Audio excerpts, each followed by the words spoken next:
Halo teman-teman, hari ini saya jumpa lagi kalian di IG video saya ya. Jadi teman-teman, pernah nggak sih ya, kalau buat kalian-kalian ini yang sudah pernah melakukan prosedur oplas ya, kalian itu waktu mau memutuskan aku mau oplas di tempat ini misalnya ya, kalian itu kan pasti akan ngelihat dulu dia punya sosial media, mereka punya website, mereka punya hasil-hasil gitu ya. And then you were thinking like, oh hasilnya bagus nih gitu. Contoh misalnya waktu kalian melihat iklan yang mereka pasarkan itu, hasilnya misalnya seperti ini gitu ya. Wah bagus nih hidungnya tuh yang dari kayak hidung yang bulbous gitu, dia menjadi ramping, terus habis itu dia jadi tinggi, jadi luncing dan bagus dan lain segala macem. And then you go ahead to go to surgery on that place ya. Lalu kemudian pada saat kamu udah oplas di tempat itu, ternyata hasilnya tidak seperti di iklan gitu ya teman-teman ya. Seperti ini kurang lebih mungkin antara yang kamu lihat di iklan dengan realita. Jadi ekspektasi berbanding dengan realita itu seperti ini ya, kurang lebih seperti itu. Nah teman-teman, lalu kalian mulai berpikir loh, kok song sih? Kok maksudnya aku nih ngelihat di iklannya tuh bagus. Lalu kemudian kok di hidungku tuh jadinya kayak gini gitu ya teman-teman ya. Karena gini, yang harus kalian ketahui itu contoh bahwa rinoplasti itu prosedurnya tuh sangat banyak sekali teman-teman, sangat banyak. Dan bahan-bahan yang bisa dilakukan, yang bisa dipakai ya, bahan-bahan yang bisa dipakai dan juga kayak prosedurnya gitu. Dia punya tipe-tipe apa aja yang harus dilakukan itu banyak banget. Dan itu semuanya tergantung dari budgetnya kamu. Paham ya sampai sini ya, tergantung dari budgetnya kamu. Makanya itu teman-teman, kenapa ada implan hidung yang harganya 17 juta, 20 jutaan tuh ada banget gitu. Tapi aku kenapa tidak menyarankan yang seperti itu, karena implan-implan yang murah seperti itu, prosedur oplas yang murah seperti itu teman-teman, itu tuh cuman memasukkan implan aja ke dalam hidungnya kamu. That's it, it's done gitu. Jadi dan itu pun insisinya tuh cuma dari sini dimasukin and then done gitu. Jadi dalam rinoplasti sendiri teman-teman ya, itu tuh banyak banget tekniknya dan juga banyak banget prosedurnya. Dan itu semuanya udah pernah aku jelasin kalau misalnya kalian nonton dari kayak YouTube aku gitu ya. Prosedur operasi itu seperti ini teman-teman. Kamu menambah satu teknik, itu kamu bayar lagi. Paham ya? Contohnya seperti misalnya mata. Kamu bikin eyelid, harganya beda. Kamu bikin epikantoplasti, buka dikit di gini, harganya beda.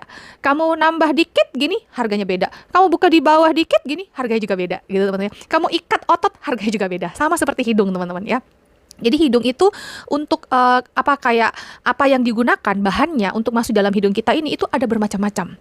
Contohnya implan. Implan itu bisa pakai implan L, bisa pakai implan bot, bisa pakai implan US, bisa juga pakai Gore-Tex gitu. Nah, untuk tulang rawan itu juga bisa pakai dari tulang rawan telinga, bisa pakai button graft, bisa pakai septal cartilage, bisa pakai lemak yang ada dari kita punya bokong ya, bisa dipakai dari temporal fascia, dan juga untuk tekniknya itu ada bermacam-macam. Misalnya untuk hidung yang agak bulbous ya, itu juga untuk mengecilkannya itu pakai teknik. Pakai teknik itu nambah bayar lagi teman-teman. Nah, jadi misalnya contoh untuk orang yang hidungnya sudah bulbous dari sananya dan dia cuman bilang aku mau pakai implan L aja gitu ya.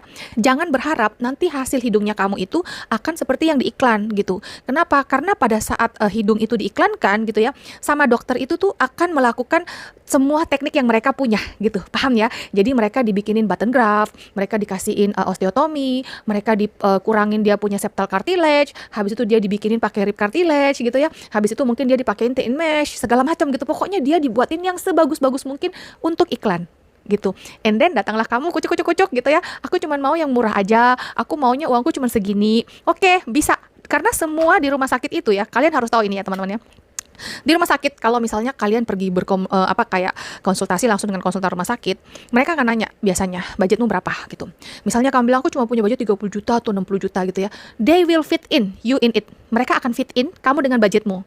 Tetapi ingat, kamu akan end up dengan hasil yang seperti ini, yang tidak maksimal. Kenapa? Ya simply because intinya pokoknya dia mau uangmu aja. Pokoknya kamu oplas dulu. Kamu mau puas, nggak puas, itu ngomongan nanti ya. Itu nanti dia tinggal bilang, oh ya kamu kan nggak ngambil prosedur ini, oh ya kamu kan nggak ngambil prosedur itu gitu. Ya teman-teman ya, jadi itulah salah satu fungsi kegunaannya agent. Jadi agent itu kita bisa jelasin sama kamu, kamu butuh prosedur ini gitu. Jadi kita itu yang langsung menghitungkan kamu butuh prosedur apa aja. Jadi misalnya kayak orang yang ujung tip hidungnya itu agak tebal ya, lebar gitu, yang tebal itu kita akan langsung liatin, oh kamu butuh prosedur untuk mengecilkan bulbous nose yang punya tip gitu. Terus misalnya kamu punya prosedur ini, kita yang liatin gitu. Lalu kemudian gunanya agent itu adalah kita untuk milihin kamu dokter. Kenapa? Because waktu kamu pergi ke klinik itu gitu ya, aku mau oplas pokoknya hidungku yang seperti ini. Misalnya kamu kasih lihat dia foto ya, believe it or not ya, kalau kamu walk in seperti itu ya, dokter yang akan dikasih sama kamu itu adalah dokter yang available pada saat yang kamu mau. Paham ya? Karena dokter-dokter yang jago-jago, yang hebat-hebat, itu sebenarnya mereka punya waktu. Misalnya kamu mau oplas sekarang ya, bulan April gini ya. April itu kalau dokter-dokter yang hebat, mereka udah nggak ada slotnya. Mereka tuh slotnya biasa Agustus gitu ya, September gitu-gitu. Mereka nggak mungkin ada slot di tempat yang immediately kamu punya dapat gitu. Makanya mereka akan langsung kasih kamu fit in sama dokter-dokter yang ada. Biar apa? Biar kamu nggak lari. Biar itu menjadi pemasukannya lagi buat klinik. Seperti itu teman-teman. Lalu yang berikut itu adalah gini. Kalau gitu kenapa dong ya? Kalau aku lewat agent kan kok bisa? Maksudnya aku maunya bulan ini aku bisa langsung dapat. Karena gini teman-teman, kita dari rumah sakit dan juga klinik-klinik yang kita kerja sama gitu ya, kita udah dikenal sama mereka. Jadi kalau misalnya pun mereka itu full book ya, yang mereka akan lakukan itu mereka akan berusaha fit in klienku. Kalau enggak pun ya, mereka akan meng-cancel salah satu kliennya mereka di sana gitu. Ini sebenarnya bocoran dikit buat kalian.